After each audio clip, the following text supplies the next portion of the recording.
దేవునికి స్తోత్రం. చక్కని పాట, మంచి భావంతో అందరూ ఆలోచించే విధంగా పురికొల్పబడుటకు చక్కని సాధనంగా,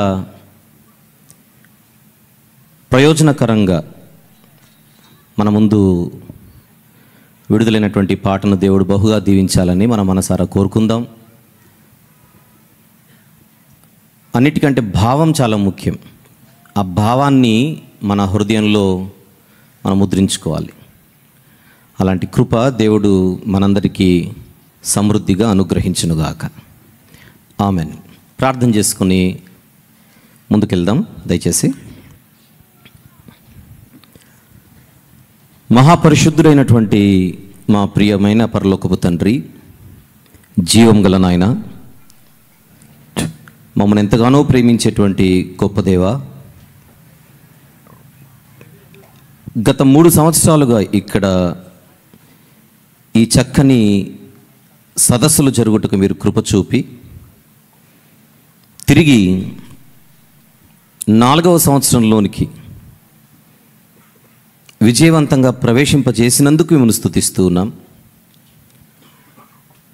నిన్నటి దినాన ప్రారంభమైనటువంటి ఈ సదస్సులలో 2వ దినముకు క్షేమంగా అందరినీ చేర్చిన విధానమును బట్టి స్తుతిస్తున్నాము ప్రభువా. ఈ రాత్రి విడుదలైనటువంటి ఈ పాటను, అందులోని భావాన్ని పురస్కరించుకొని తొలి పలుకులు మీ దాసుని ద్వారా వినిపించారు. మరికొన్ని మాటలు ఈ 2వ వర్తమానంలో మాకు అనుగ్రహించమని, భయముతో, భక్తితో, వినయ విధేయతలతో ఈ మాటలు జాగ్రత్తగా మా హృదయం అనే పలకపై మేము ముద్రించుకున్నటకు కృప చూపమని మిమ్మల్ని స్తుతిస్తూ, మహిమపరుస్తూ, ఘనపరుచుచు మీ ఆత్మ సహాయమును అర్థిస్తూ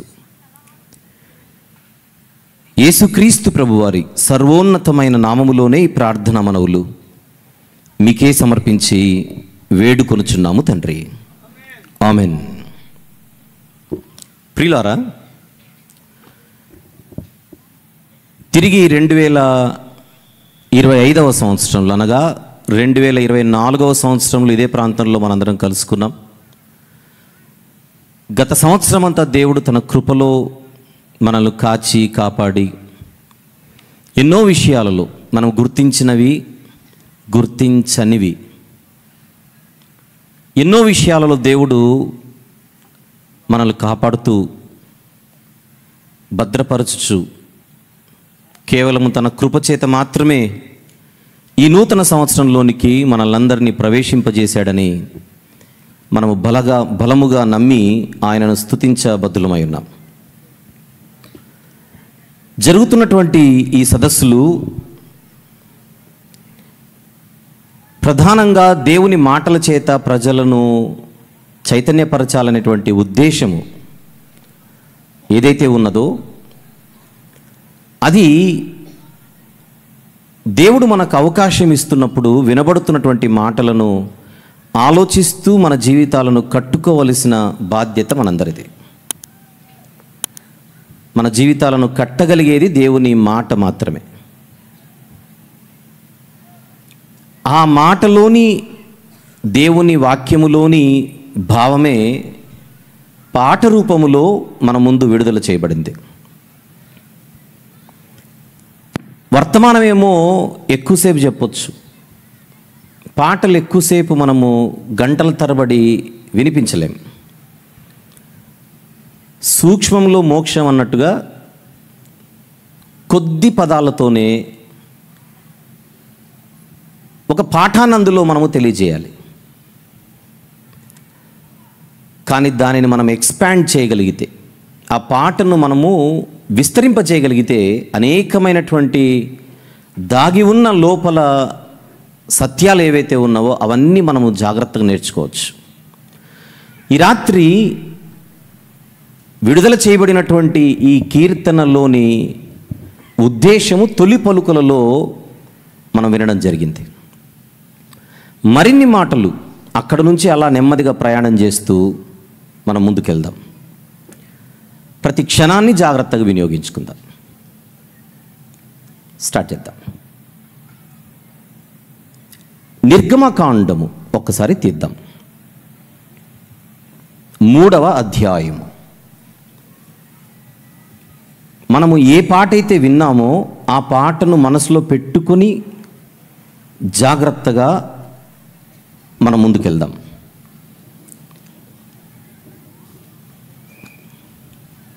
మూడవ అధ్యాయం, నిర్గమకాండము 3వ అధ్యాయం. సందర్భం మోషే గారితో దేవుడు మాట్లాడుట. 13వ వచనం చూద్దాం. మోషే, చిత్తగించుము, నేను ఇశ్రాయేలీయుల యొద్దకు వెళ్ళి వారిని చూచి, మీ పితరుల దేవుడు మీ యొద్దకు నన్ను పంపెనని వారితో చెప్పగా, వారు ఆయన పేరేమి అని అడిగిన ఎడల వారితో నేనేమి చెప్పవలెనని దేవుణ్ణి అడిగాడు. అందుకు దేవుడు ఇచ్చిన సమాధానం, నేను ఎవరిని అని ఎవరైనా అడిగితే నువ్వు ఇవ్వవలసిన సమాధానం ఉన్నవాడు అని చెప్పాలి. నేనెవరిని? ఉన్నవాడను, ఉండినవాడను కాదు, ఉండబోయేవాడిని కూడా కాదు. ఉండినవాడను అంటే పాస్ట్, ఉండబోయేవాడను అంటే ఫ్యూచర్, ఉన్నవాడు అంటే అది ఒక వర్తమానాన్ని సూచిస్తూ ఉంటుంది. భూత, వర్తమాన, భవిష్యత్ కాలాలని మనకు తెలుసు. మానవులైన మనకు భూతకాలం వర్తిస్తుంది, భవిష్యత్తు కాలం వర్తిస్తుంది. దేవునికి కాలము వర్తించదు. ఆయన కాలాన్ని కలిగించినవాడు. కలిగి ఉన్నదేదియు సృష్టికర్త లేకుండా కలుగలేదు. ఆ కలుగజేయబడిన వాటిలో టైం కూడా ఒకటి. విశ్వం అంటామే, ఈ విశ్వంలో 3 భాగాలు లేదా 3 ఎలిమెంట్స్ మనము మాట్లాడుకుంటూ ఉంటాం. Time, space, matter. కాలము, అంతరిక్షము, పదార్థము. ఆదియందు దేవుడు భూమి ఆకాశములను కలిగించెననే మొదటి మాట విశ్వమును కలిగించెను అన్న భావన మనకిస్తోంది. ఇక్కడ అవగాహన కలిగిన విద్యార్థులు కానీ శాస్త్రవేత్తలు చెప్పేది కానీ, విశ్వం అంటే విశ్వములో అంతరిక్షం, విశ్వములో పదార్థం, విశ్వములో కాలం. ఈ మూడిట్లో ఏ ఒక్కటి పక్కన జరిపినా విశ్వం ఉండదు. గనుక ఆదికాండం 1వ అధ్యాయం 1వ వచనంలో మనం చూస్తున్నది కాలాన్ని కలిగించిన దేవుని గురించి. అందుకే దేవునికి పాస్ట్ ఉండదు, ఫ్యూచర్ ఉండదు. మనకుంటుంది. నేను హైదరాబాదులో ఉంటిని, రేపు నేను చెన్నైలో ఉంటాను. ఆ భాష మనకు అప్లై అవుతుంది, దేవునికి అప్లై అవ్వదు. ఎందుకంటే దేవుడు ఉన్నవాడు.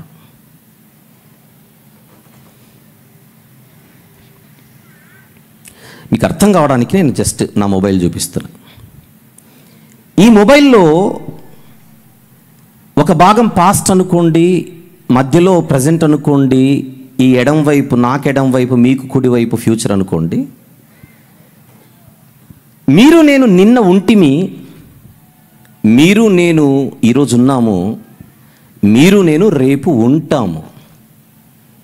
అదే దేవుని గురించి మాట్లాడితే నిన్న, నేడు, నిరంతరము, ఏకరీతిగా వినపడట్లా ఉన్నవాడు. ఆయన ఫ్యూచర్లో కూడా ఉన్నాడు, ఉంటాడు కాదు. ఇప్పుడు ఇందులో నేను చూపించిన ఎగ్జాంపుల్గా పాస్ట్ మనం చూసాం, ప్రజెంట్లో ఉన్నాం కనుక ప్రజెంట్ మనకు తెలుసు, కానీ మనం ఫ్యూచర్ని చూడలేదు. కానీ దేవుడు అన్ని కాలాలను ఏకరీతిగా అలా చూస్తుంటాడు. నేను ప్రజెంట్ అనగానే దేవుని ప్రజెంట్ స్టేట్ వేరు, దేవుని యొక్క వర్తమాన స్థితి వేరు, మనలాగా కాదు. ఎందుకు చెప్పాను? మోషే గారు నన్ను ఎవరు పంపారని ప్రజలు అడిగితే నేను ఏం చెప్పాలి అని అడిగాడు. దానికి ఆయన ఇచ్చిన సమాధానం, ఐ యామ్ అన్నవాడు పంపించాడని చెప్పు. Not I was, not I will be.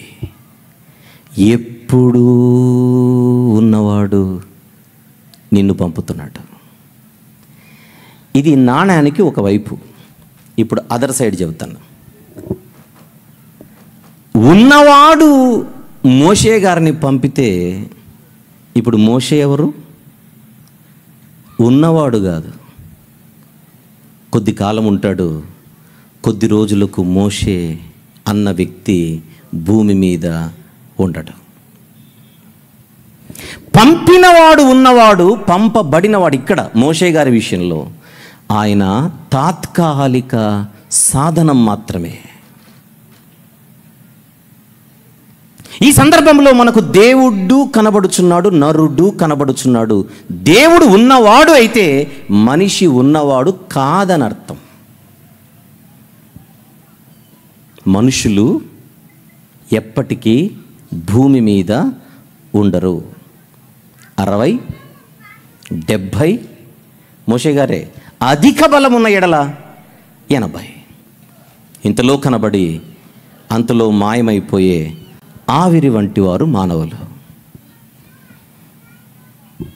పాటలోని మొదటి లైన్ చదువుతున్నాను, మనుష్యులు ఎప్పుడు నీతో నిలువరే. ఇప్పుడు పాత నిబంధనలో ఇశ్రాయేలీలందరి ఫోకస్ ఎవరి మీద ఉండాలి? ఎప్పుడు నిలిచే ఆయన మీద ఉండాలి. ఈరోజు కనబడి రేపు మాయమైపోయే మనుషుల మీద ఉండకూడదు. That is the message here. పాత నిబంధన నుంచి ఒక లైన్ మనకు కనపడుతోంది. కృపయా ధ్యాన్ దే అంటాడు రైల్వే స్టేషన్లో.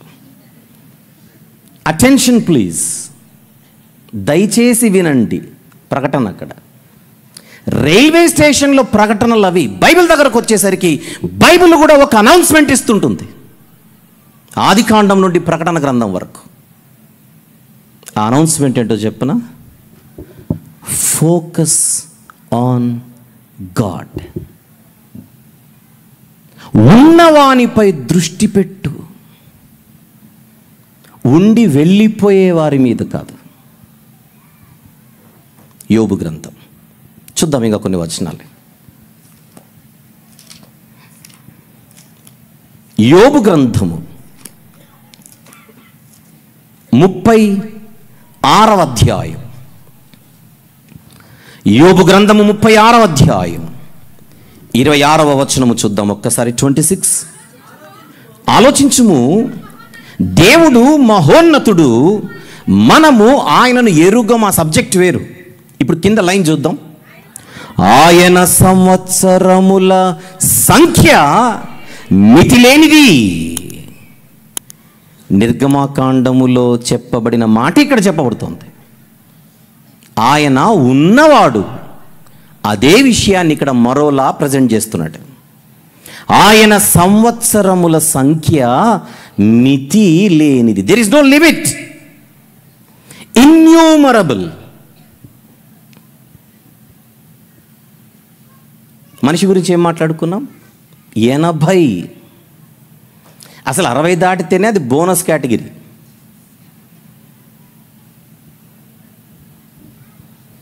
కానీ దేవుని గురించి ఆయన సంవత్సరముల సంఖ్య మితిలేనిది. ఓల్డ్ టెస్టిమెంట్ ఉన్నవాడు.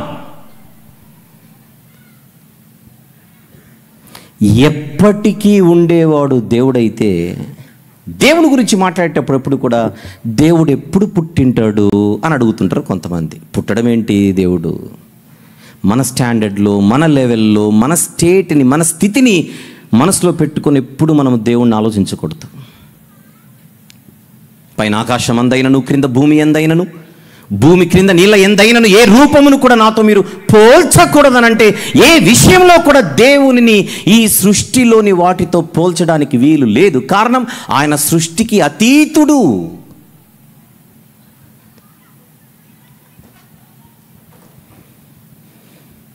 ఇప్పుడు క్రొత్త నిబంధనకు వద్దాం. ఎక్కువ విషయాలు మాట్లాడుకోవాలి కనుక ఒక విషయం మనకు క్లారిటీ రాగానే నేను ముందుకు వెళ్ళిపోతున్నాను. యోహాను సువార్త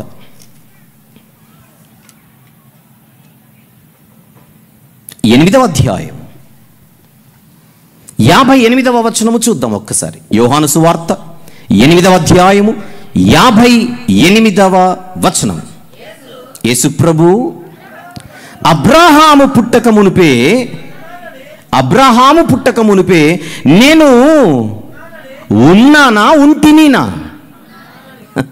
తెలుగేగా, ఏమనాలి? యాక్చువల్లీ వ్యాకరణ రూపకంగా ఆలోచిస్తే వ్యాకరణ రూపంలో మనం చెప్పవలసింది ఏమిటి? అబ్రహాము పుట్టక మునిపే నేను ఉంటిని అనాలి. తెలుగు ఉన్నాను అంటున్నాడు. దాని అర్థం ఏంటో చెప్పనా? నిర్గమకాండము 3వ అధ్యాయములో దేవుడు తాను ఎవరినని క్లెయిమ్ చేశాడో, ఎవరినని చెప్పాడో అదే మాట ప్రభు అయిన యేసుక్రీస్తు వారు తన నోట పలుకుచున్నాడు తన గురించి. అది జీర్ణించుకోలేని ఆ అవిశ్వాసులు అంటున్న మాట. కాబట్టి వారు ఆయన మీద రువ్వుటకు రాళ్ళెత్తిరి. ఎందుకు? నువ్వు ఉన్నవాడు ఎలా అవుతావు? మానవుడివిగా. యేసుక్రీస్తు ప్రభువారు తన నోటితో తాను నేను ఉన్నవాడునని చెప్పుకుంటున్నాడు. ఉన్నవాడు అని చెప్పుకోగలిగిన సమర్థుడు ఒకే ఒక్కడు, ఆయనే దేవుడు. రైట్. పాటలో మనము చూసిన చక్కని మాట, మనుష్యులు ఎప్పుడు నీతో నిలువరు, దేవుడే నిత్యము నీతో నిలుచును. అది మొదటి 2 లైన్లు. ఇప్పుడు వాక్యంలో కూడా అదే చెబుతున్నాడా? వాక్యంలో కనబడుతున్న ప్రకటన అదేనా? ఐగుప్తులో ఉన్నప్పుడే ఇశ్రాయేలు ప్రజలకు వెళ్ళిన మెసేజ్, మీరు ఉన్నవాడిని బట్టి బయటికి రండి. ఉన్నవాడిని బట్టి. ఉన్నవాడు అంటే మరొక పర్యాయ పదం నిత్యుడు. ఉన్నవాడికి ఉన్న మరొక పర్యాయ పదం ఏంటి? నిత్యుడు, ఇటర్నల్. నిన్నెవరు పంపారని ఎవరైనా అడిగితే నిత్యుడైన వాడు పంపాడని చెప్పు. మాట్లాడే నిన్ను బట్టి కాదు వాళ్ళు బయటికి రావాల్సిందే. కళ్ళ ముందు కనిపించే నిన్ను బట్టి కాదు వాళ్ళు బయటికి రావాల్సింది, నన్ను బట్టి, నిత్యుడైన నన్ను బట్టి. ఆ విశ్వాసముతోనే వాళ్ళు బయలుదేరి వచ్చారు. ఎలా దేవుడు వారు నడిపించాడో మనకు తెలియంది కాదు. ఐగుప్తీయుల మీదికి 10 తెగుళ్లను పంపి తన బాహుబలము చేత దేవుడే వారిని బయటికి నడిపించగా ప్రయాణం మొదలైంది. ప్రయాణం మొదలైన చాలా కొద్ది కాలానికే ఇప్పుడు ఎదురుగా ఎర్ర సముద్రం అడ్డొచ్చింది. ఎదురుగేమో ఎర్ర సముద్రం, వెనకలేమో ఫరో సైన్యం. ఏంటి పరిస్థితి? వెనకలికి వెళ్ళినా చావు తప్పదు, ముందుకెళ్ళినా మరణము తప్పదు. ఏం చేయాలి ఇప్పుడు? ఇదే మోషే గారు అదే ఇశ్రాయేలీలతో ఏం చెబుతున్నాడో చూద్దాం. నిర్గమకాండము 14వ అధ్యాయం. నిర్గమకాండము 14వ అధ్యాయం 12 నుండి చూద్దాం. 12 నుండి. మా జోలికి రావద్దు, ఐగుప్తీయులకు దాసుల మగుదుమని ఐగుప్తులో మేము నీతో చెప్పిన మాట ఇదే కదా. మేము ఈ అరణ్యమందు చచ్చుట కంటే ఐగుప్తీయులకు దాసుల మగుటే మేలని చెప్పిరి. అందుకు మోషే చెబుతున్న మాట, భయపడకుడి, యెహోవా మీకు నేడు కలుగజేయు రక్షణను ఊరక పడిపోయా నిలుచుండా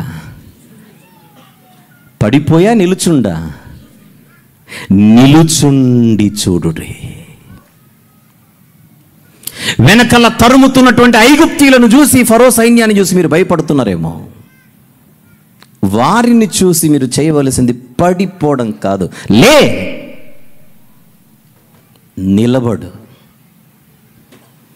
ఆయన చేయు కార్యమును ఊరక నిలుచుండి చూడుము.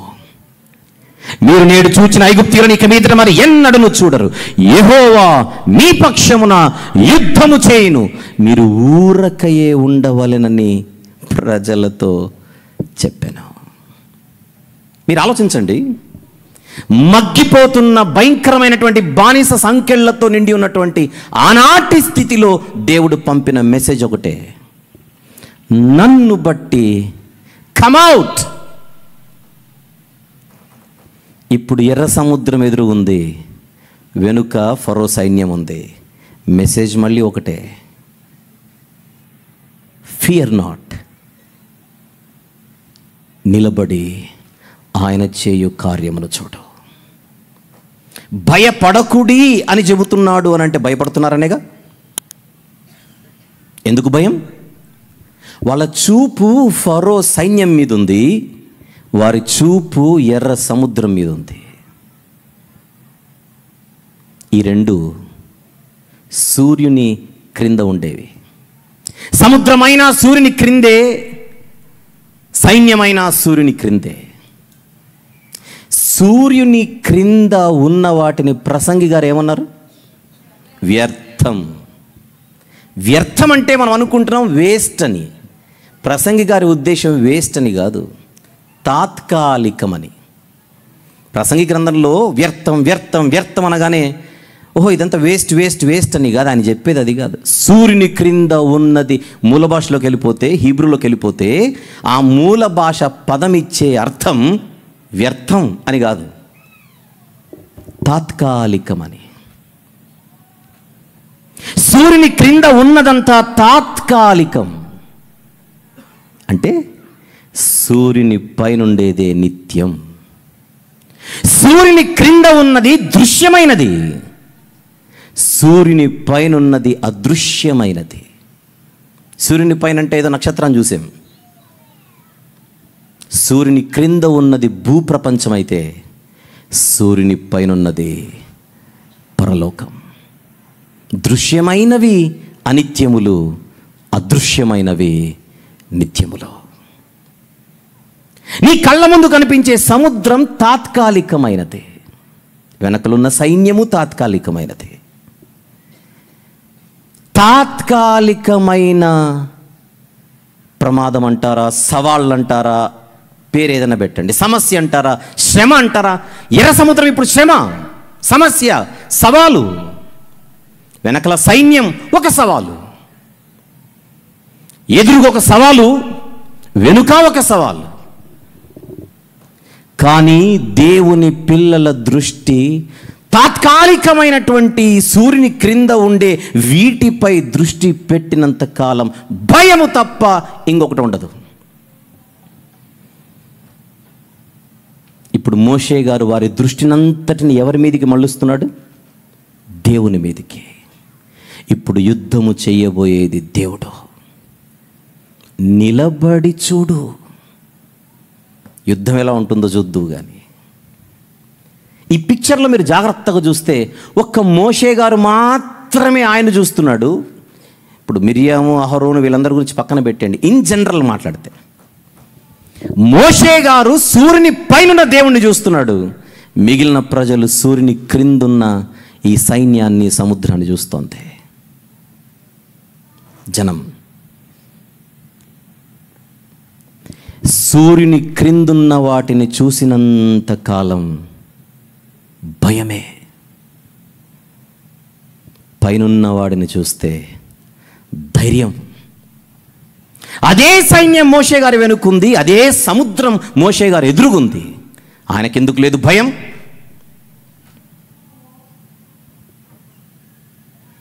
దృష్టి, ఆలోచన.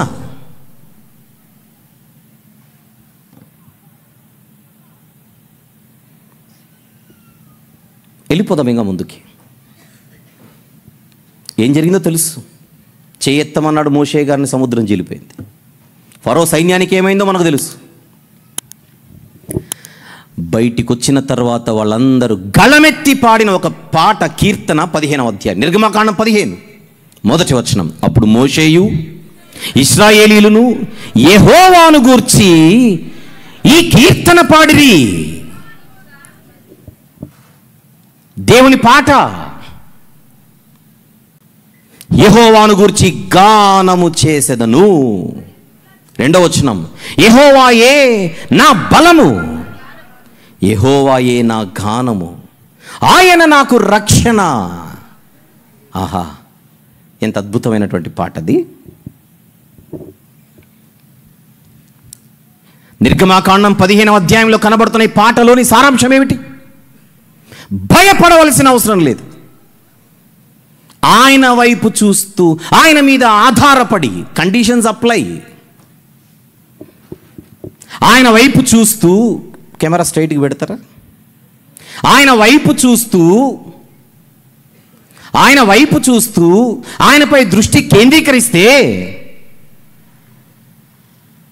No fear. He is the secret of our energy అని పాట పాడుతున్నారు. చరిత్రలో కీర్తనలు, ఆ కీర్తనల వెనుకున్నటువంటి నేపథ్యం మీరు జాగ్రత్తగా గమనిస్తే, ఈ కీర్తనకు ముందు ఒక సవాల్ ఎదురైంది. ఆ సవాలును చూసి భయపడ్డారు. భయపడుచున్న ప్రజలకు దైవదాసుడైన మోషే గారు చెప్పిన మాట, నిలబడి ఊరకుండి చూడుడే. ఈరోజు విడుదలైన ఇప్పుడు ఈ పాట దగ్గరకు వద్దాం. ఈరోజు విడుదలైన ఈ పాట దగ్గర నుంచి, ఇందులో సవాలు అని మధ్యలో కొన్ని మాటలు వస్తాయి. నేను చదువుతానది. నిలబడు నిలబడు పాట కాదు, మాట గురించి మాట్లాడుతున్నా. మధ్యలో మాటలు వస్తాయిగా తమ్ముడివి. నిలబడు నిలబడు, శ్రమ వచ్చినా బాధ వచ్చినా, శత్రువు విలయ తాండవం చేసినా, పిడుగులు వచ్చి మీ మీద పడినా, సముద్రము పొంగిపోయి నిన్ను చంపేస్తానని ఉరకలేసి మీదకొచ్చినా. మోషే గారు అన్నారు, చెప్పండి, నిలబడు. ఎందుకు? సముద్రపు ఉప్పొంగును అణిచేసేవాడు మోషే గారు అన్నమాట మన దగ్గర ఉన్నాడు. ఇదేనా మెసేజ్? ఇదే అనుకుంటా మెసేజ్, పాటలోని మెసేజ్. శ్రమలను అణిచేసేవాడు మన దగ్గర ఉన్నాడు. నీ నడుము బిగించు, నీ ఆలోచనలు కట్టు, నీ జీవితాన్ని నిలబెట్టు. ఏదొచ్చినా, ఆకాశం విరిగి మీద పడినా దాని తాట తీసేవాడు దేవుడు. ఆయనే మన వెనుక ఉన్నాడు. మరి ఏం చేయాలి మనం? నిలబడు నిలబడు. ఏంటి, సముద్రాన్ని కూడా అణిచివేయగలడా? అసలు చేసినోడే ఆయన అయితే అణిచేయడం ఏమిటి? యోబు గ్రంథం కొంచెం వేగంగా వెళ్దాం. 38వ అధ్యాయం, యోబు గ్రంథము 38వ అధ్యాయం 8వ వచనము నుండి 11వ వచనం వరకు చూద్దాం. సముద్రము దాని గర్భము నుండి పొర్లి రాగా, తలుపుల చేత దానిని మూసిన వాడెవడు? నేను మేఘమును దానికి వస్త్రముగాను, గాఢాంధకారమును దానికి పొత్తిగుడ్డగాను వేసినప్పుడు నీ ఉంటివా? దానికి సరిహద్దు నియమించి దానికి అడ్డ గడియలను తలుపులను పెట్టించినప్పుడు నీవు ఇంతవరకే గాని మరి దగ్గరకు రాకూడదని ఇక్కడనే నీ తరంగముల పొంగు అణుపబడునని నేను చెప్పినప్పుడు నీవుంటివా? సముద్రము it is in my control. నన్ను చూడు, నన్ను చూడు.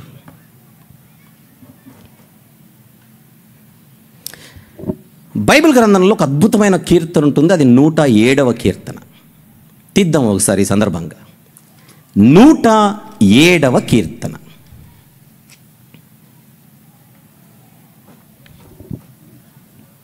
తీసారా? సందర్భము నేను ఒక చిన్న మాట చెబుతాను ఇక్కడ. కొంతమంది దేవుని పట్టించుకోరు. దేవునిని చూడకుండా, దేవునిని పట్టించుకోకుండా ఏదో సాధించేద్దామని పెద్ద పెద్ద ప్రయత్నాలు చేస్తారు. ముఖ్యంగా దేవుని పిల్లలు. దేవుని పిల్లలు ఎప్పుడు దేవునిపై దృష్టి పెట్టాలి. దృష్టి పెట్టవలసిన దేవుని పిల్లలు పక్కన పెట్టారనుకోండి దేవుణ్ణి, సముద్రాన్ని అణిచేసే దేవుడే సముద్రాన్ని రేపగలడు. ఇప్పుడు చూద్దాం ఈ మాట మనసులో పెట్టుకొని 23వ వచనం నుంచి చూద్దాం. 107వ కీర్తన 23వ వచనము నుండి.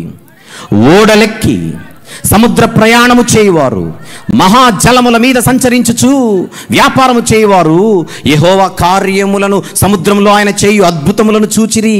ఆయన సెలవీయగా తుఫాను పుట్టెను, అది దాని తరంగములను పైకెత్తెను. వారు ఆకాశము వరకు ఎక్కుచు అగాధమునకు దిగుచు నుండి. సముద్రంలో జరిగేది అదే. సముద్రపు అలలు ఎలా ఉంటాయి? ఎగిసిపోయి అలలు ఎలా ఉంటాయి? అలా పైకి అలా దిగుతుంటాయి. అలా అలా అలా అలా, అందుకే దాని పేరు అలా. రండి. అది దాని తరంగములను పైకెత్తెను, వారు ఆకాశం వరకు ఎక్కుచు అగాధమునకు దిగుచు నుండి. శ్రమ చేత వారి ప్రాణము కరిగిపోయెను. మత్తులైన వారి వలె వారు ముందుకు వెనుకకు దొర్లుచు ఇటు అటు తూర్చుండిరి. వారు ఎటూ తోచక ఉండిరి. ఏం చేయగలరు? సముద్రం పైకి లేస్తే చేసేదేం లేదు. ఎటూ తోచని స్థితి. అప్పుడు వాళ్ళు ఏం చేశారు? శ్రమకు తాళలేక వారు యెహోవాకు మొర్రపెట్టిరి. ఆయన వారి ఆపదలలో నుండి వారిని విడిపించెను. ఆయన తుఫానును ఆపివేయగా దాని తరంగములు అణగిపోయాను. రేపువాడు ఆయనే, అణిచివేయువాడు ఆయనే. 89వ కీర్తన, కీర్తనల గ్రంథములోని 89వ కీర్తన 9వ వచనం చూద్దాం. 89వ కీర్తన 9వ వచనం. సముద్రపు పొంగు ననచువాడవు నీవే, దాని తరంగములు లేచినప్పుడు నీవు వాటిని అణిచివేయుచున్నావు. ఎదురుగొచ్చిన ఎర్ర సముద్రాన్ని చూసి గజ గజలాడిపోతున్న ఈ ప్రజలు తెలుసుకోవలసిన ప్రధానమైన సత్యం, సృష్టికర్త అయిన దేవుడు సముద్రము కంటే బలమైనవాడు. మోషే గారికి తెలిసిన సీక్రెట్ అది. ఇశ్రాయేలులు తెలుసుకోవలసిన సత్యం అది. సముద్రం ఎవరికైనా సముద్రమే, సైన్యం ఎవరికైనా సైన్యమే. ఇప్పుడు ఇదే మోషే గారు కనాను వరకు దగ్గర నడిపించాడు ప్రజల్ని. కనానులోనికి నువ్వు రాకూడదన్నాడు దేవుడు. ఆ కారణం వేరు. అది ఎరిగిన మోషే గారు ఇక నేను వీళ్ళతో పాటు ముందుకు వెళ్ళలేనని తెలిసిన ఆయన ఆ ప్రజలకు ఏం చెబుతున్నాడో చూద్దాం. ద్వితీయోపదేశకాండం తీద్దాం.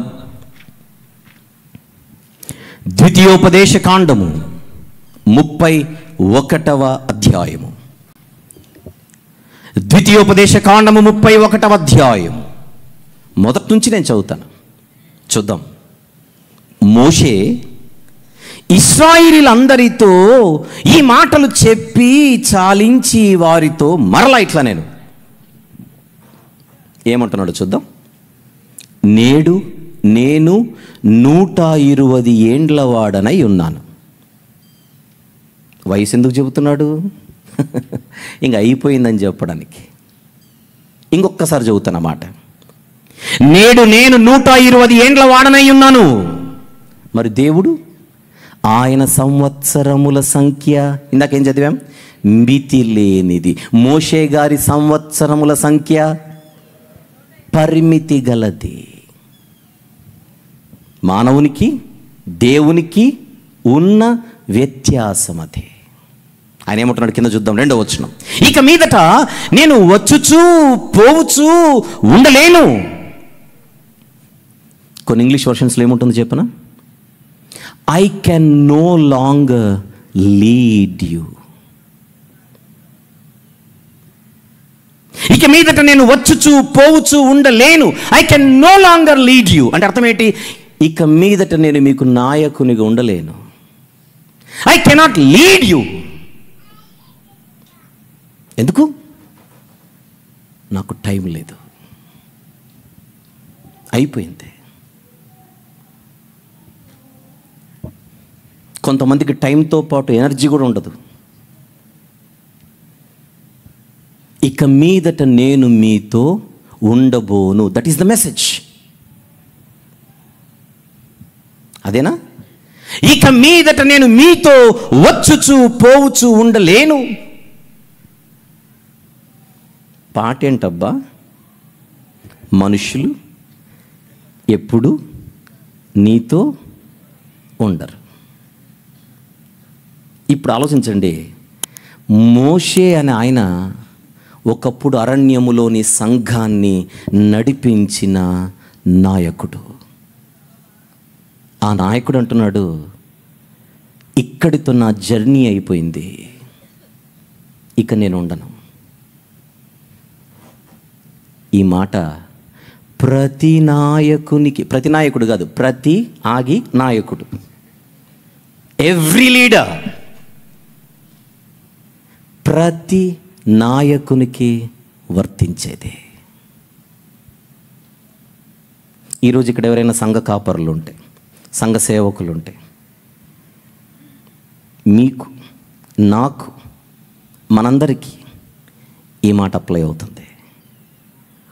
జీవితంలో ఒక పాయింట్ వస్తుంది, ఆ పాయింట్ దగ్గర మన చాప్టర్, మన జర్నీ ఆగిపోతుంది. ఆగాలి. ఆయనకు 120, అందులో హాఫ్ మంది 60 లేదా 70, దయ ఉంటే 70 కాదు 80, అంతకుమించి ఏముండదు. ప్రతి నాయకుడు ఏం గుర్తుపెట్టుకోవాలి? నేను పర్మనెంట్ కాదు. ఇప్పుడు చెప్పండి, ఇది నాయకులకేనా ప్రజలకు కూడా నా మెసేజ్? ఇంతకు ఆయన ఎవరికి చెప్తున్నాడు మెసేజ్? అది ప్రజలకు. మోషే మోషే మోషే మోషే మోషే మోషే నన్ను చూస్తున్నారేమో, నేను అయిపోయింది.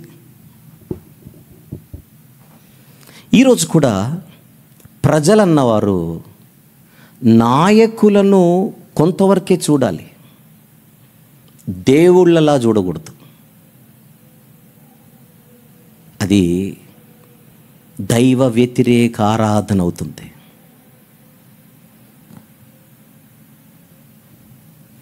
మా పాస్టర్ గారు లేని పరలోకం నాకు వద్దండి అని అంటున్నాడు ఒక ఆయన. మా పాస్టర్ గారు లేని పరలోకం నాకు వద్దు. గుడి కట్టుకున్నాడు లోపల పాస్టర్ గారికి.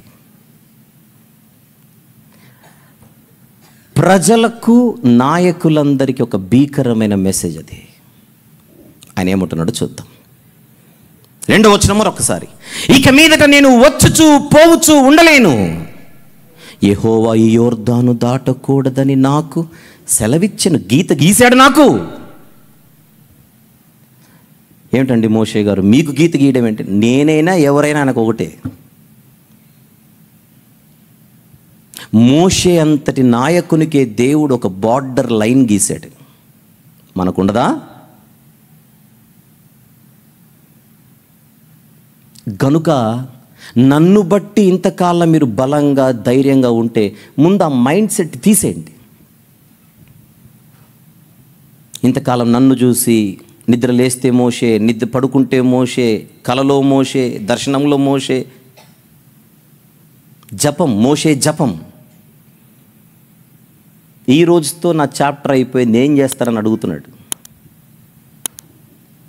మీరేం చేయాలని చెబుతానంటున్నాడు. 3వ వచనం, నీ దేవుడైన యెహోవా నీకు ముందుగా దాటిపోయి కార్యము నెరవేర్చును.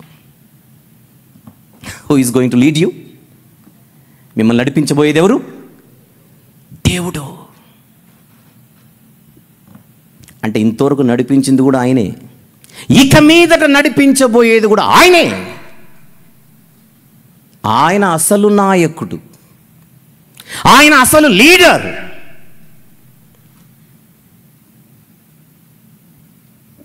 ఫోకస్ ఎక్కడుంది?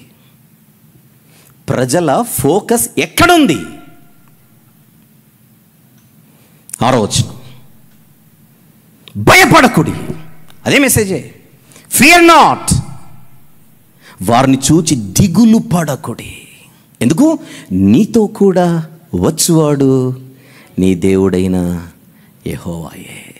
మరి మీరు సార్, నేను రానైపోయింది.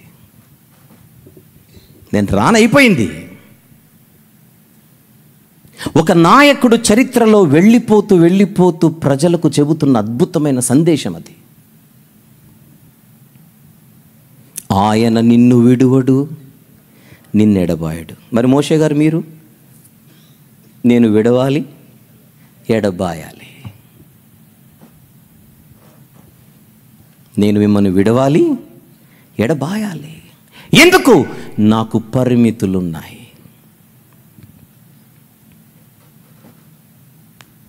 ఇంకా భయపడకుడి, వారిని చూచి దిగులు పడకుడి, నీతో కూడా వచ్చువాడు నీ దేవుడైన యెహోవాయే, ఆయన నిన్ను విడువడు, నిన్నెడబాయడు. ఇది ప్రజలకు మెసేజ్. ఇప్పుడు వారసునికి చెబుతున్నాడు యెహోషువ గారికి. మరియు మోషే యెహోషువను పిలిచి, నీవు నిబ్బరము కలిగి ధైర్యముగా ఉండుము. యెహోవా ఈ ప్రజలకిచ్చుటకు వారి పితరులతో ప్రమాణము చేసిన దేశమునకు నీవు వీరితో కూడా పోయి దానిని వారికి స్వాధీనపరచవలెను. నీ ముందర నడుచువాడు మళ్ళీ యెహోవా, ఆయన నీకు తోడై ఉండును, ఆయన నిన్ను విడువడు, నిన్ను ఎడబాయడు. భయపడకుము, విస్మయమొందకు అని ఇశ్రాయేలీయులందరి ఎదుట అతనితో చెప్పాను. ప్రజలకు ఒకే మెసేజే, నాయకునికి ఒకే మెసేజే. ప్రజలకైనా యెహోషువ నీకైనా ఒక్కడే ఆధారం. ఆయన ఉన్నవాడైన వాడై ఉన్నాడు, నిత్యుడు. నీ సొంత శక్తి చేత నువ్వు నడిపించలేవు జాషువా. ఏదో యెహోషువ తన శక్తి చేత నడిపిస్తాడని మీరు కూడా అనుకోకండి. ఇంతవరకు జరిగింది మానవ శక్తి కాదు, ఇక మీదట చూడబోయేది కూడా మానవ శక్తి కాదు. ఒక పాయింట్ దగ్గరకు వచ్చిన తర్వాత మోషే గారి చరిత్ర ఆగిపోతుంది, యెహోషువ గారి చరిత్ర ప్రారంభమవుతోంది. ఎంతకాలం యెహోషువ గారిది? అది కూడా తాత్కాలికమే.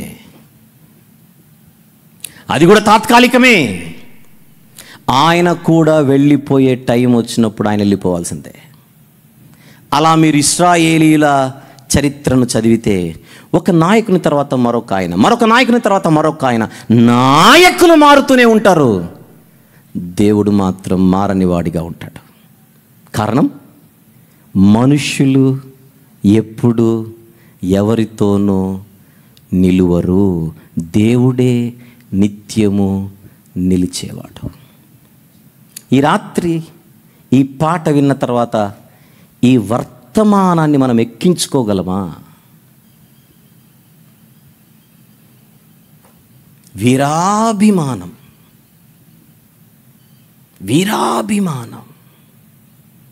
ఏం సాధిస్తామని.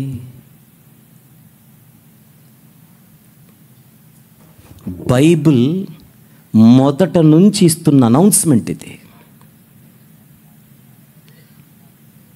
ఆయన వైపు చూడు, ఆయన వైపు చూడు, ఆయన వైపు చూడు, ఆయన వైపు చూడు. గాఢాంధకారములో నేను సంచరించినను ఏ అపాయమునకు నేను భయపడనంటున్నాడు. 4వ వచనంలో 23వ కీర్తనలో దావీదు భక్తుడు. ఎందుకు సార్ మీరు భయపడరు? అడుగుదాం ఆయన్ని. 23వ కీర్తన 4వ వచనం, గాఢాంధకారపు లోయలో నేను సంచరించినను ఏ అపాయమునకు భయపడను. ఎందుకంటే యెహోవా నా కాపరి గనుక. ఆయన నా కాపరి. నీవు నాకు తోడయందువు, నీ దుడ్డు కర్రయు నీ దండమును నన్ను ఆదరించును. శత్రువులు నా ఎదురుగుంటే వారెదురుగా నాకు భోజనాన్ని సిద్ధపరిచే దేవుడవు నీవు. వీళ్ళందరూ కూడా చరిత్రలో నిలబడినవారు. కారణం, దేవునిని కాపరిగా చేసుకొని బతికినవారు, దేవుని వైపు చూస్తూ బతికినవారు. అందుకే దేవుని వైపు చూడని వారికి గొల్యాతు పర్వతంలా కనపడ్డాడు. దేవుని వైపు చూసిన ఈయనకు గొల్యాతు చిట్టి ఎలుకలా కనపడ్డాడు. యుద్ధము యెహోవాదే. బైబిల్లోని భక్తులను మనము ఎందుకు చూడాలో మనకు ఒక క్లారిటీ రావాలి. ఊరికి అనవసరంగా రాయించలేదు వీళ్ళ చరిత్ర అంతా. కొంతమంది క్రిస్టియన్ బోధకులు ఈ మధ్య కాలంలో పాట పాడుతున్నారు, ఒక పాట, క్యారెక్టర్ స్టడీ మనకు అవసరం లేదని. అంటే బైబిల్లోని భక్తుల గురించి మనం చదవాల్సిన అవసరం లేదని. వాక్యాన్ని వ్రాయించిన పరిశుద్ధాత్మునికే సలహాలు ఇచ్చేంత పెద్దోళ్ళం మనం. ఏమి రాయించాలో ఏమి రాయించకూడదు అని మనమే చెబుతాం. ఎంత బ్యూటిఫుల్ వర్డ్స్ మనం చూస్తున్నాం ఇక్కడ. అసలు మనకు నిజానికి మాట్లాడితే దావీదు గారితోనూ అరణ్యంలో వారికి ఎదురైన సవాళ్లతో పోలిస్తే అసలు మనకు సవాళ్లే లేవు జీవితంలో. ఆయన ధైర్యం, గాడ్. నేను భయపడతానన్నాడా? భయపడను అన్నాడా? భయపడను, భయపడను. అలా బైబిల్ అంతా చదువుతుంటే ఆయనే నా ఆశ్రయదుర్గము ఇన్ని కనపడుతుంటాయి. ఆశ్రయదుర్గం అని తెలుగులో అంటాం, కానీ ఇంగ్లీష్కి వచ్చేసరికి హీఈస్ ద రాక్, బలమైన వాడు. ఇది ఓల్డ్ టెస్టిమెంట్. ఇప్పుడు నెమ్మదిగా కొంచెం ముందుకు వెళ్దాం. ఎక్కడికి? క్రొత్త నిబంధనలోనికి. క్రొత్త నిబంధనలోనికి ఎంటర్ అవ్వడానికి ఒక చిన్న టికెట్ తీసుకుందాం జకర్యా గ్రంథంలో. ఓకే, క్రొత్త నిబంధన గేట్ తెరిచి లోపలికి వెళ్ళడానికి ఒక చిన్న పాస్ తీసుకుందాం. జకర్యా గ్రంథం. ఎవ్వరు వాచ్లు చూడకండి, ఎందుకంటే ఈరోజు సంపూర్ణ రాత్రి సందేశం అని ఒక స్పెషల్ మెసేజ్ ఇది. నేను మైక్ ఇచ్చేటప్పుడు అడిగా ఎంతసేపు చెప్పాలంటే మీ ఇష్టం అన్నాడు. అయితే నీకు కష్టం అన్నాను. జకర్యా గ్రంథము 2వ అధ్యాయం 10-11 వచనములు. 10-11 వచనములు. సియోను నివాసులారా, నేను వచ్చి మీ మధ్య నివాసము చేతును, సంతోషముగా ఉండి పాటలు పాడుడి, ఇదే యెహోవా వాక్కు. మాట్లాడుతున్న ఆయన ఎవరు? పేరుందిగా చెప్పండి. యెహోవా అంటే దేవుడు. ఏం చెబుతున్నాడు మెసేజ్? అది సియోను నివాసులారా అంటే మానవులారా, మనుషులారా, నేను వచ్చి మీ మధ్య నివాసము చేతను. నేను వస్తాను అనే మెసేజ్ ఏదైతే ఉందో, నేను వస్తాను, అసలు నేను వస్తా, ఈ మాట ఒకసారి జాగ్రత్తగా ఆలోచించండి. I will come, I'm coming. ఇక్కడ చాలామంది తండ్రులు ఉన్నారు, తల్లులు ఉన్నారు. మీ ఇంట్లో చిన్న పిల్లలు, చంటి పిల్లలు ఉంటే వాళ్ళని విడిచిపెట్టి మీరు వచ్చింటే, వాళ్ళని వదిలేసి మీరు వచ్చింటే ఇక్కడికి, వాళ్ళకి ఒకసారి ఫోన్ చేయండి ఈరోజు రాత్రి. వాళ్ళు అడిగే ఫస్ట్ మాట ఏంటో చెప్పనా? చెప్పండి. ఎప్పుడు వస్తావు మమ్మీ? మొన్ననే కదా వచ్చింది. ఎప్పుడు వస్తావు డాడీ? అడిగారా పిల్లలు? ఈరోజు కానీ నేను అడిగిన వాళ్ళు చేయొద్దండి, మా పిల్లలు అడిగారు అన్న వాళ్ళు చేయొద్దండి. ఇప్పుడు చేయండి, మళ్ళీ అడుగుతారు. నేను 4 రోజుల తర్వాత వస్తానండి, ఒప్పుకోరు. రేపేరా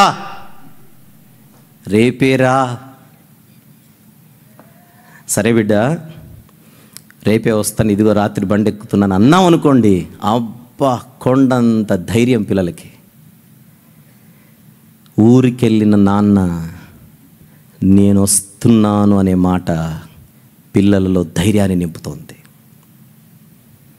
బయటికి వెళ్ళిన మమ్మీ నేను వస్తున్నాను 10 నిమిషాలు అనే మాట పిల్లలలో ధైర్యాన్ని నింపుతుంది. నేను వస్తున్నానని దేవుడు చెప్పిన మాట మానవులలో ధైర్యాన్ని నింపొద్దు. Entry pass. ఇది జకర్యా గ్రంథం. క్రొత్త నిబంధనలోనికి ప్రవేశించడానికి గేట్ బయట మనం తీసుకుంటున్న టికెట్ ఇది. ఆ టికెట్ పైన వ్రాసాడు ఐఎమ్ కమింగ్. ఏముంది కదా, ఇంకా తర్వాత ఇంకేమొద్దు నాకు. నన్ను అడిగితే పక్కన ఏమున్నాయి నాకు అవసరం లేదు, నువ్వు రావడమే నాకు చాలు. ఎందుకంటే నువ్వు వస్తే నాకేం దొరుకుతుందో నాకు తెలుసు, నీవు నాతో ఉంటే ఎలా ఉంటుందో నాకు తెలుసు.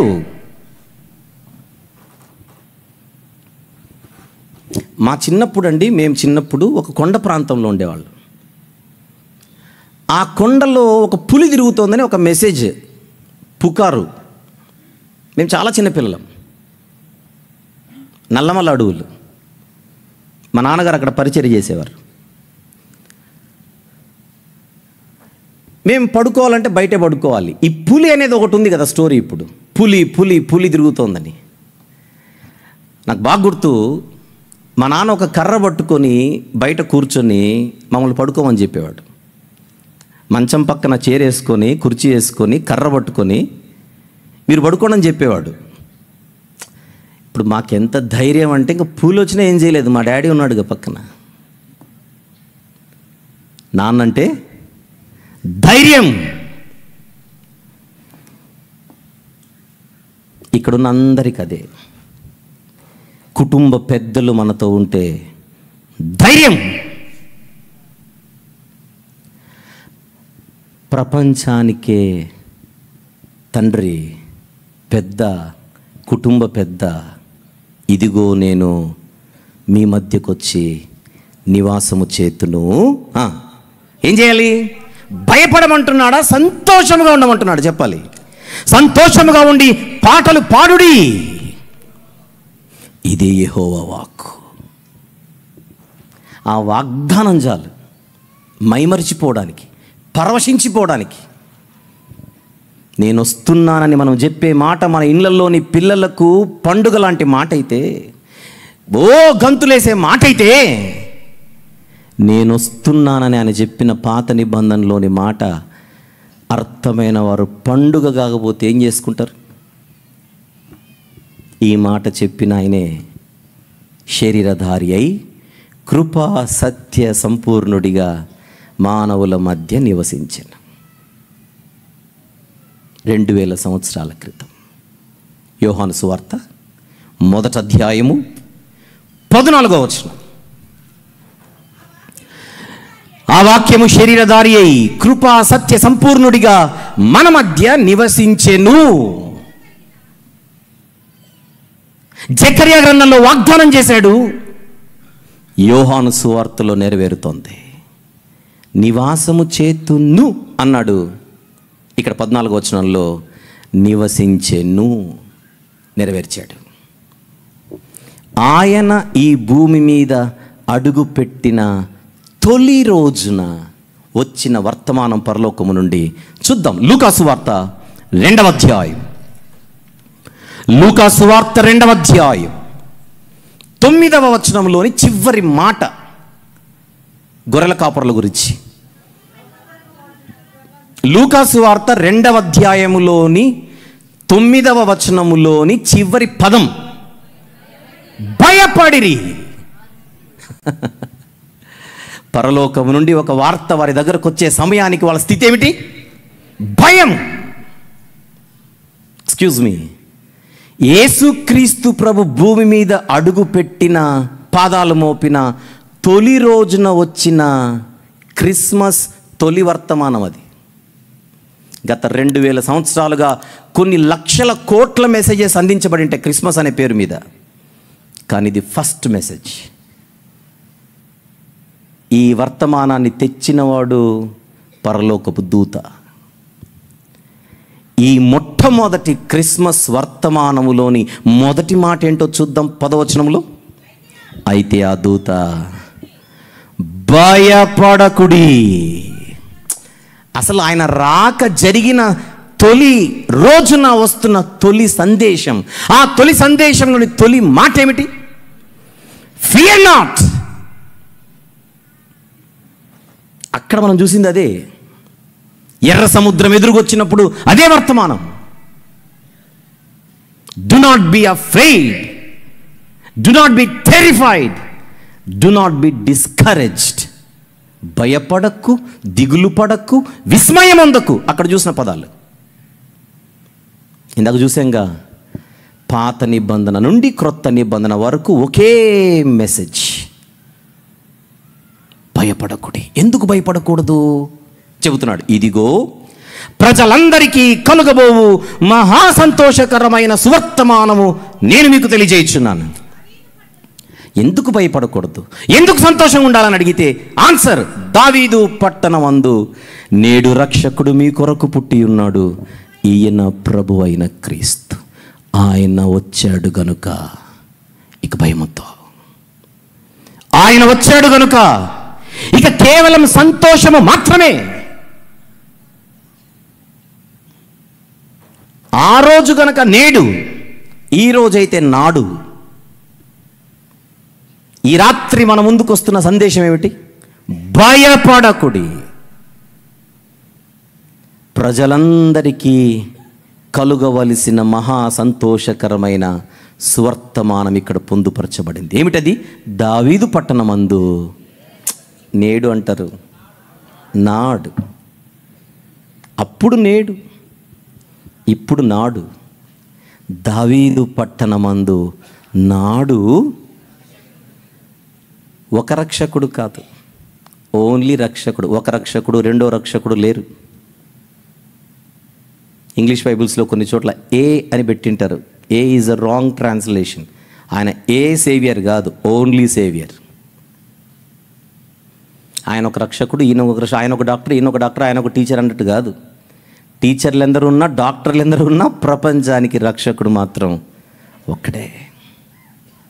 దావీదు పట్టణమందు నాడు రక్షకుడు నా కొరకు, అక్కడ మీ కొరకు అని రాశాడు. నేను చదివేటప్పుడు ఏం చదువుకోవాలి? నా కొరకు పుట్టి ఉన్నాడు, ఆయన పేరు ప్రభు అయిన క్రీస్తు. ఆనందించుడి. మరలా చెప్పుదును, ఆనందించుడని చెప్పిన ఆయన పౌలు గారు. ఎందుకు అడుగుదాం పౌలు గారిని, ఎందుకు ఆనందించాలి అని అడిగితే ఆయన కూడా చెప్పే మెసేజ్, దావీదు పట్టణమందు మన కొరకు నాడు రక్షకుడు పుట్టాడు. ఇక సంతోషమే ఉండాలి కానీ నో భయం, నో దిగులు.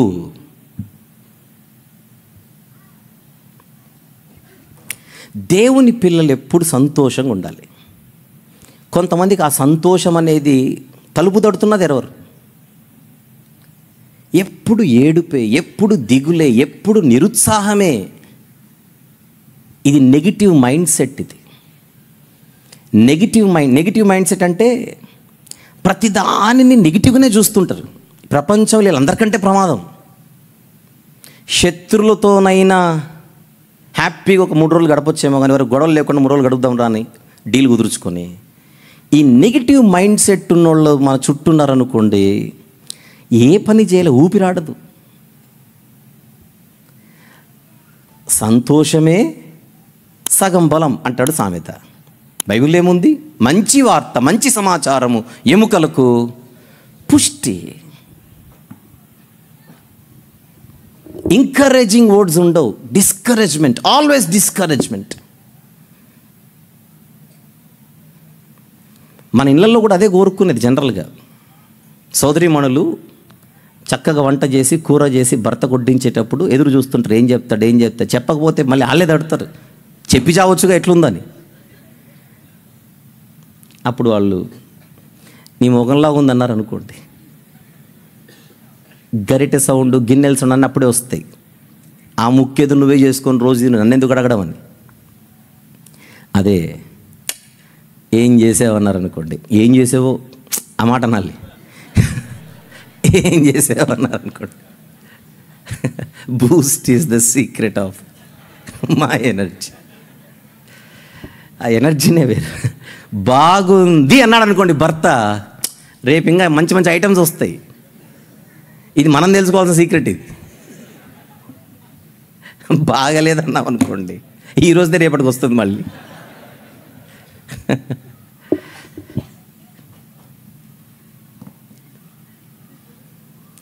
మూడు రకాల మనస్తత్వాలు ఉంటాయి.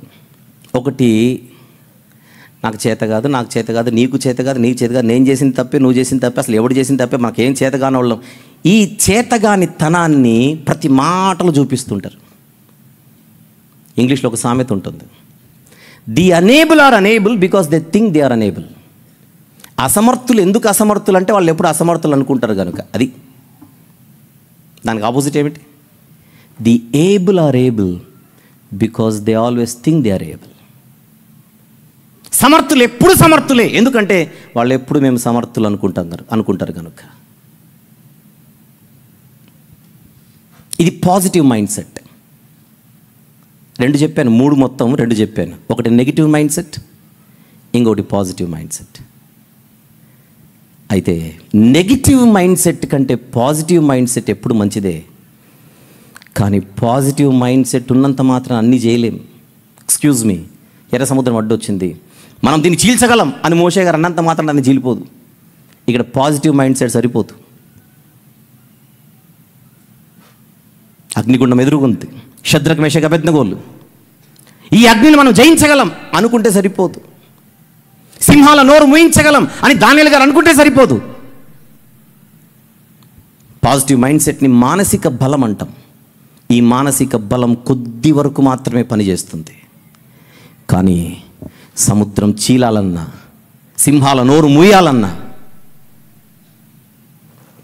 గొల్యాతును పడగొట్టాలన్నా, ఫరో సైన్యాన్ని మట్టి కరిపించాలన్నా, ఆయుధం లేకుండా మిథ్యానీయులపై విజయం సాధించాలన్నా మానసిక బలం సరిపోదు.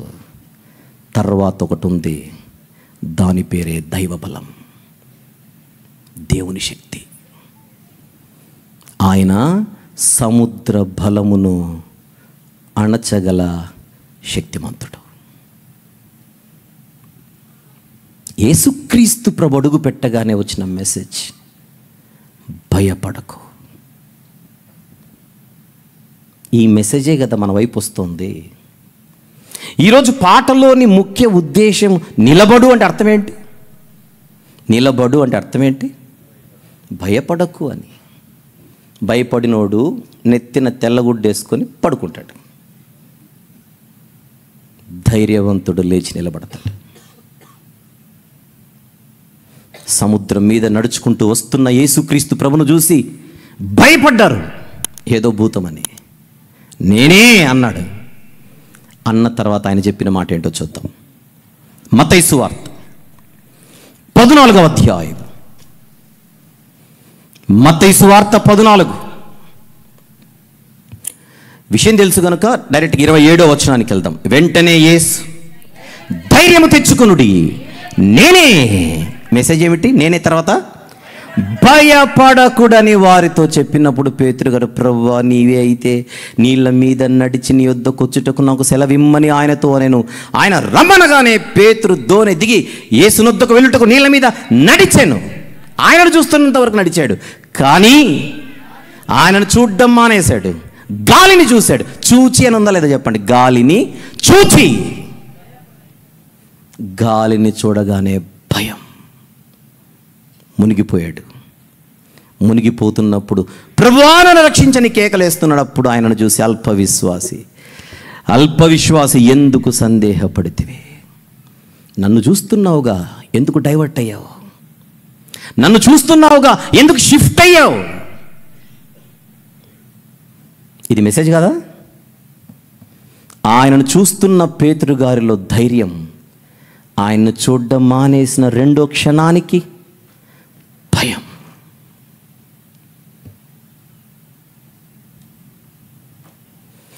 మనకున్న తక్కువ సమయాన్ని బట్టి అక్కడక్కడ మనం తీసుకొని వెళ్ళిపోతున్నాం, కానీ స్టిల్ దీన్ని మీరు అవుట్లైన్ మెసేజ్ అనుకోవాలి.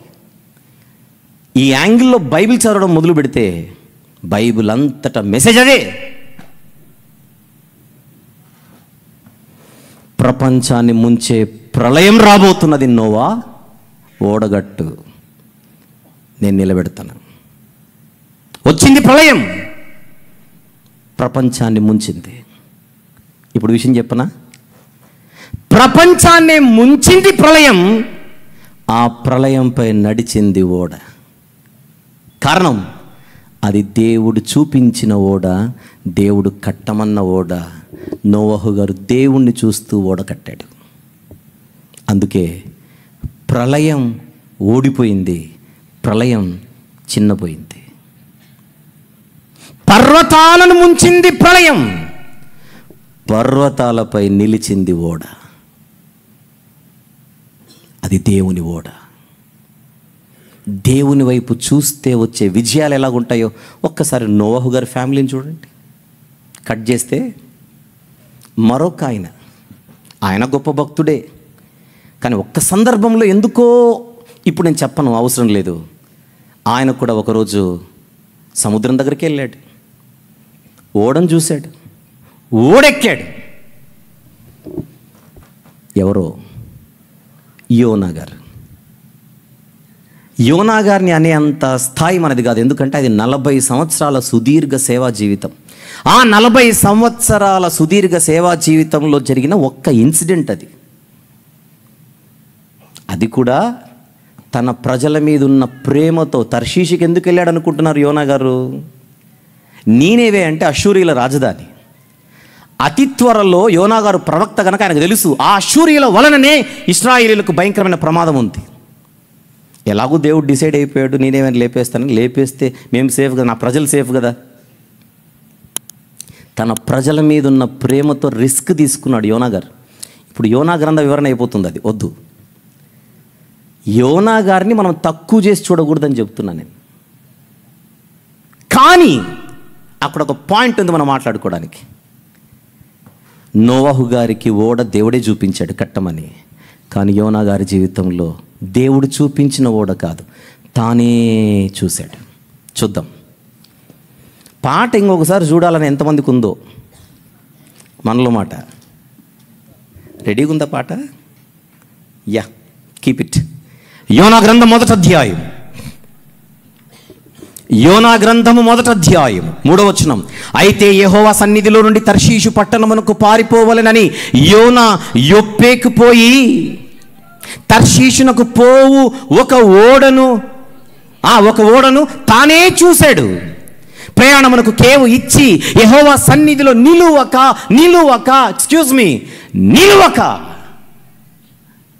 దేవుడిచ్చిన మెసేజ్ ఏమిటి? నిలబడు, నేను చెప్పినట్టుగా నిలబడు. కానీ దేవుడు చెప్పినట్టుగా నిలువక ఓడ వారితో కూడా తర్షీషునకు పోవుటకు ఓడ ఎక్కెను. అయితే యెహోవా సముద్రము మీద పెద్ద గాలి పుట్టింపగా, ఎందుకు గాలిని సముద్రాన్ని రేపువాడు ఆయనే, సముద్రమందు గొప్ప తుఫాను రేగి ఓడ బద్దలైపోవు గతి వచ్చెను. ఈ రెండు కంపేర్ చేయమని నేను అడుగుతున్నాను. అక్కడ నీళ్ళే, ఇక్కడ నీళ్ళే. అక్కడ ఓడనే, ఇక్కడ ఓడనే.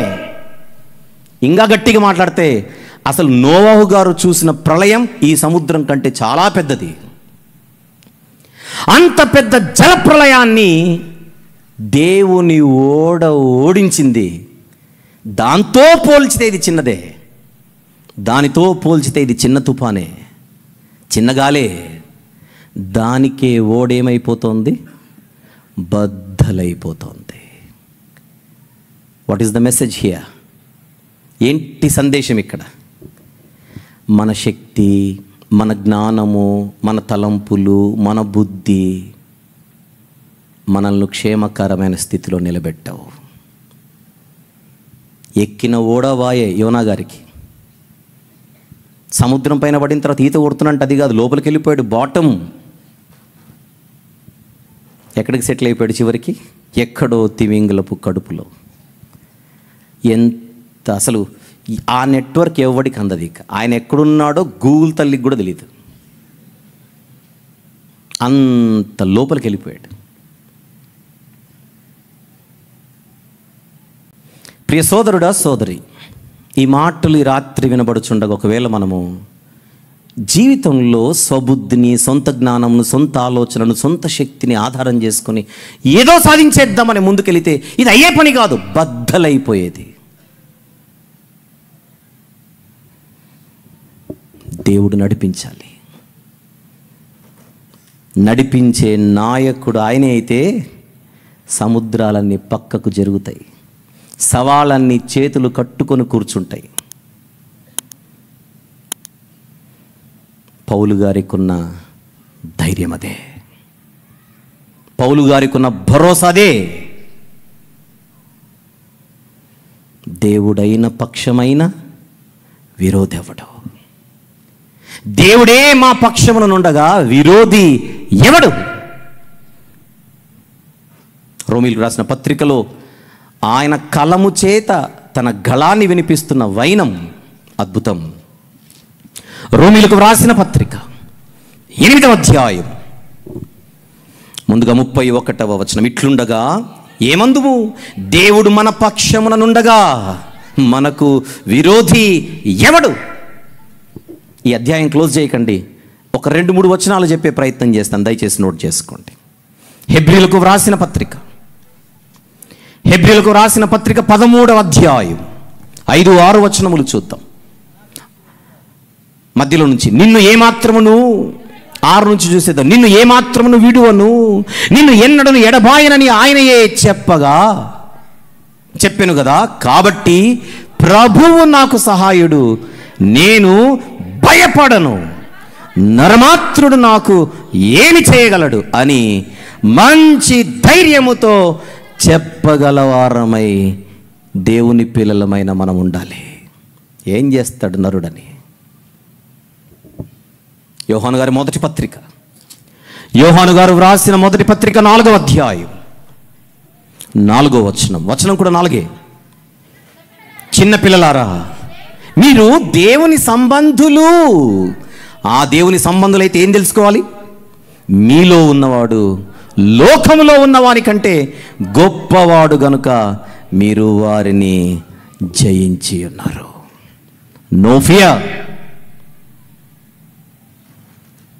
మనలో ఉన్నవాడు ఎంత శక్తిమంతుడో, మనతో ఉండేవాడు ఎంత శక్తిమంతుడో, ఆయన ఎంత గొప్ప మహోన్నతుడో నిత్యుడో మనం ఎరుగుంటే ఆయనను మాత్రమే చూస్తూ ముందుకెళ్ళగలం.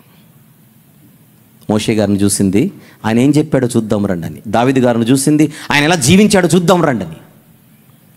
భక్తుల జీవితాలను మనం పఠిస్తున్నా, విశ్వాసుల జీవితాలను మనము చూస్తున్నా, బైబిల్ చెబుతోంది విశ్వాసమునకు కర్తయు దానిని కొనసాగించువాడైన యేసు వైపు చూచుచు ముందుకు సాగిపోవాలి. ఆదికాండము నుండి ప్రకటన గ్రంథం వరకు సేమ్ మెసేజ్. క్షణమాత్రముండు చులకని వంటి శ్రమలు అంటున్నాడు. వచ్చేద్దాం చివరిగా రోమీలకు రాసిన పత్రిక 8వ అధ్యాయం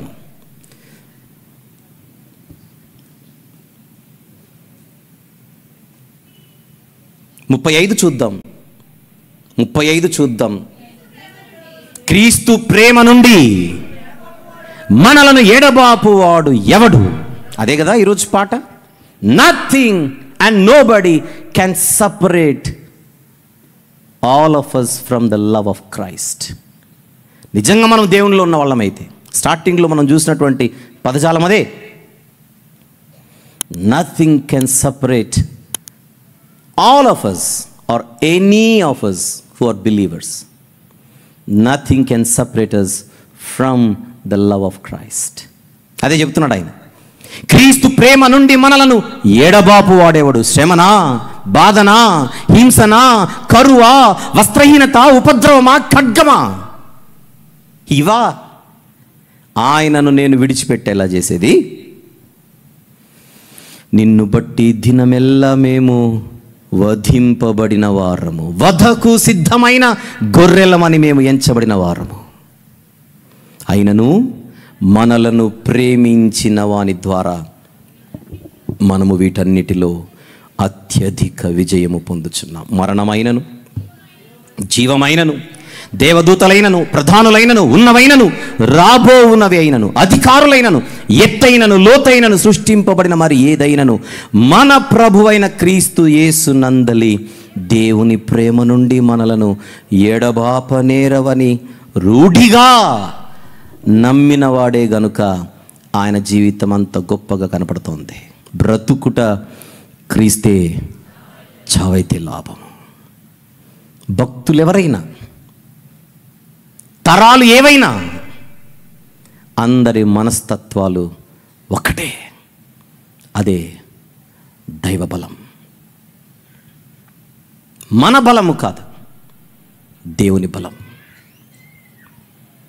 అపవాదిని, వాడి తంత్రములను మనం ఎదిరించి ఓడించాలంటే చిట్ట చివరిగా బైబిల్ ఇస్తున్న క్లూ ఏంటో అందరూ తీద్దాం. ఈ వచనం బాగా తెలిసినదే, అయినా తీద్దాం. ఎఫెసీయులకు వ్రాసిన పత్రిక 6వ అధ్యాయం.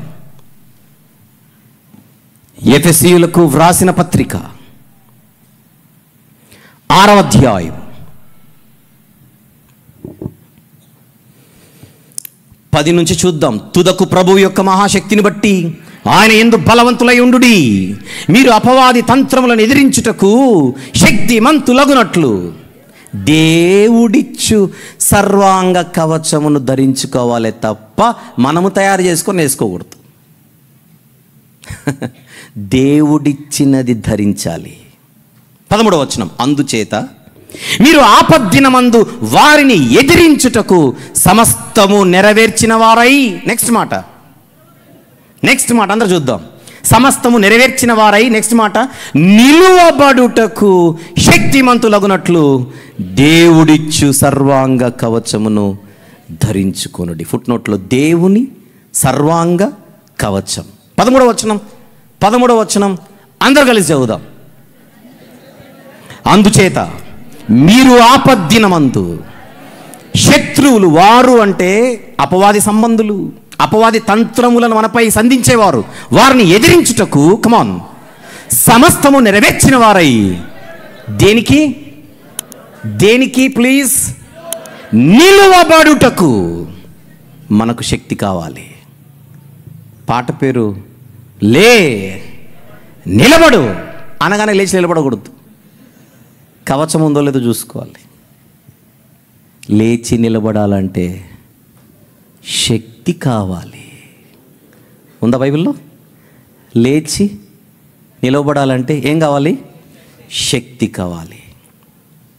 ఆ శక్తి కావాలంటే ఒకే మార్గం, దేవుడిచ్చు సర్వాంగ కవచమును ధరించుకోవాలి. ఆ సర్వాంగ కవచములు ఏముంటాయి?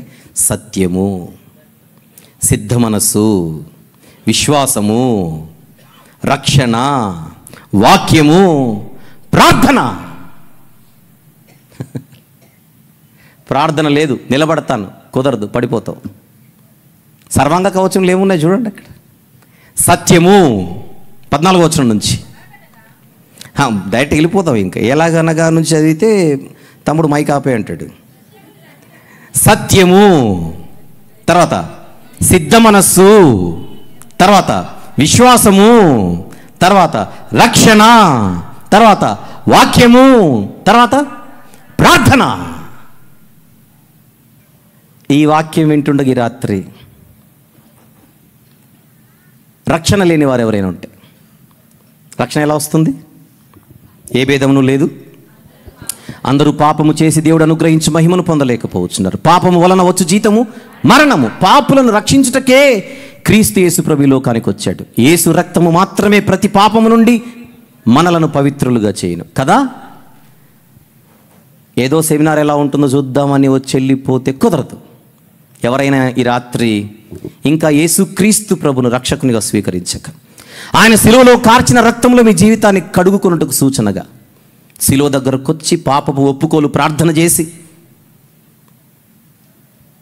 అతిక్రమములను దాచిపెట్టక వాటిని ఒప్పుకొని విడిచిపెట్టడానికి సిద్ధపడి మారు మనసు పొంది పాపక్షమాపణ కొరకు ఆయన రక్తంపై ఆధారపడి వచ్చి బాప్తిస్మం తీసుకోగలిగితే వారు మాత్రమే రక్షణ మార్గంలోనికి వస్తారు.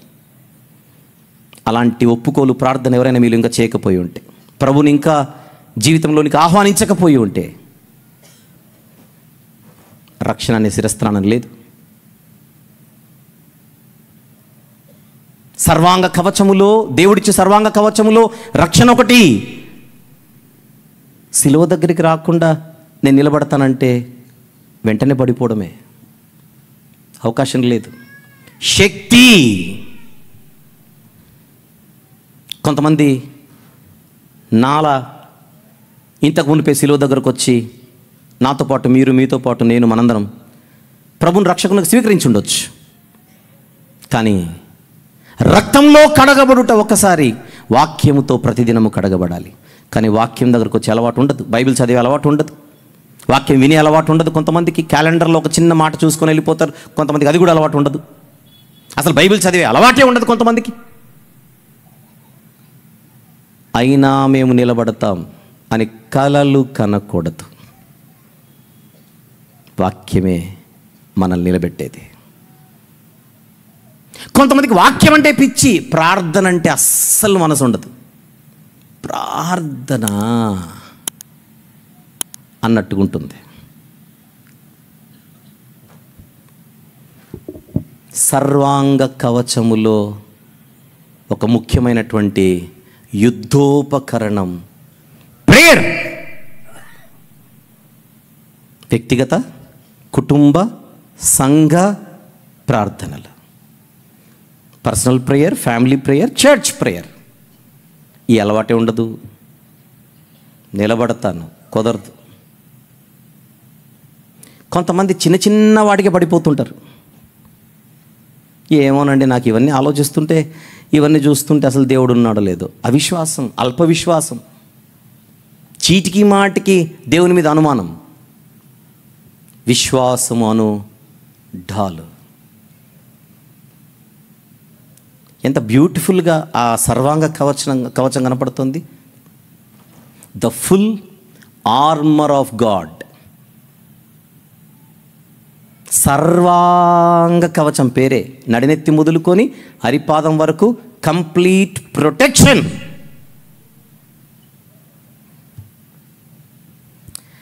ఎవరు చెప్పినా అన్నీ మామూలే కదంటే అందరు అదే చెబుతారు. అందరు అదేం చెప్పరు. సత్యము అను దట్టి, ద బెల్ట్ ఆఫ్ ట్రూత్.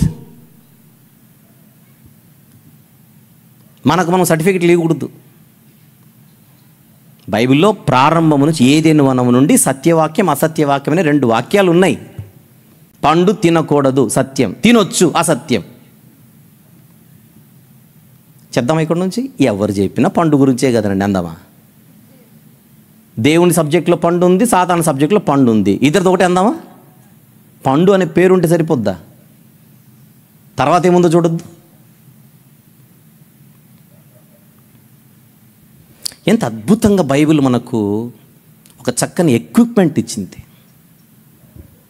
వాక్యం వద్దు, ప్రార్థన వద్దు, సత్యం వద్దు, విశ్వాసం వద్దు, రక్షణ వద్దు, ఏమొద్దు. నిలబడతాను, కుదరదు.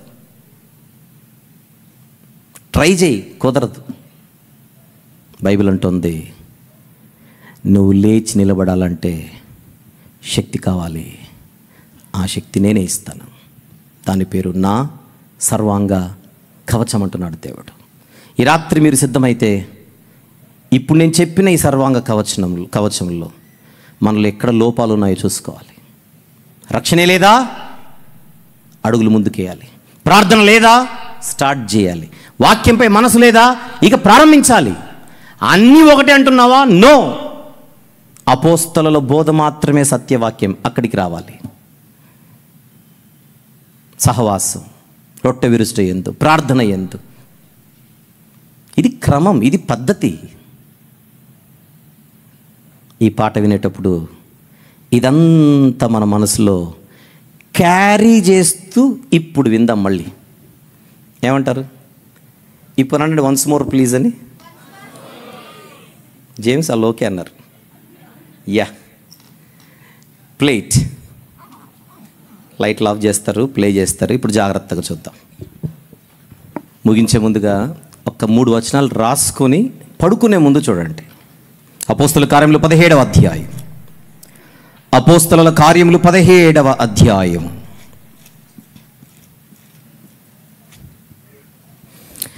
24-25 వచనములు చూద్దాం. 24 and 25. జగత్తును అందరి సమస్తమును నిర్మించిన దేవుడు తానే నింగి, అంటే ఆకాశమునకును భూమికి ప్రభువై ఉన్నందున హస్తకృతములైన ఆలయంలో నివసించడు. నెక్స్ట్, ఆయన అందరికీ జీవమును ఊపిరిని సమస్తమును దయచేయవాడు గనుక తనకేదైనను కొదువై ఉన్నట్టు మనుషుల చేతులతో సేవింపబడువాడు కాడు. అంటే కొదువ లేని దేవుడు, మానవులను రక్షించే సమర్థుడు. మన మీద ఆధారపడేవాడు కాదు దేవుడు, ఆయన మీదే మనం ఆధారపడాలి. 28వ వచనం కింద 28, మనము ఆయన యందు బ్రతుకుచున్నాము, చలించుచున్నాము, ఊనికి. 33, విశ్వాసము ద్వారా రాజ్యములను జయించిరి, నీతి కార్యములను జరిగించిరి, వాగ్దానములను పొందిరి, సింహముల నోళ్లను మూసిరి, అగ్ని బలమును చల్లార్చిరి, ఖడ్గధారను తప్పించుకునిరి, బలహీనులుగా ఉండి బలపరచబడిరి, యుద్ధములో పరాక్రమశాలులైరి, అన్యుల సేనలను పారద్రోలిరి. ఆహా, ఎన్ని విజయాలు! స్త్రీలు మృతులైన తమ వారిని పునరుత్థానము వలన మరల పొందిరి, కొందరైతే మరి శ్రేష్టమైన పునరుత్థానం పొందగోరి విడుదల పొందనొలక యాతన పెట్టబడిరి, మరికొందరు తిరస్కారములను, కొరడా దెబ్బలను, మరి బంధకములను, ఖైదును అనుభవించిరి, రాళ్లతో కొట్టబడిరి, రంపములతో కోయబడిరి, శోధింపబడిరి, ఖడ్గముతో చంపబడిరి, గొర్రె చర్మములను, మేక చర్మములను వేసుకొని దరిద్రులై ఉండి శ్రమపడి హింస పొందుచు అడవులలోను, కొండలలోను, గుహలలోను, సొరంగములలోను తిరుగులాడుచు సంచరించిరి. అట్టివారికి ఈ లోకము యోగ్యమైనది కాదు. మరి ఏ లోకం ఉన్నట్టు? ఈ లోకం యోగ్యమైనది కదా. మరి ఏ లోకం? నిత్యలోకం మనందరి కొరకుంది. సూర్యుని పైనున్నది నిత్యలోకం. ప్రభునందు ప్రియులారా, ఈ రాత్రి వినుచుండగా ఈ తాత్కాలిక విషయాలపై, సమస్యలపై, శ్రమలపై, సవాళ్లపై దృష్టి పెట్టి అసలైన బలవంతుడిని పక్కన పెట్టి బతకడం అవివేకం, అజ్ఞానం.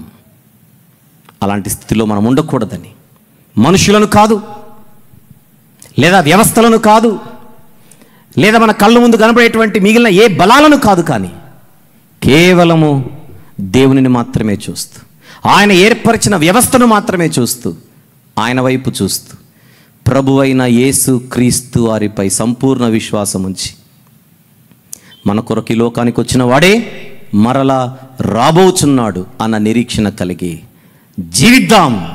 శ్రమైన, బాధైన, హింసైన, ఖడ్గమైన, ఉపద్రవమైన ఏది కూడా మనలను ఆయన ప్రేమ నుండి ఎడబాపకూడదు. That is Christianity.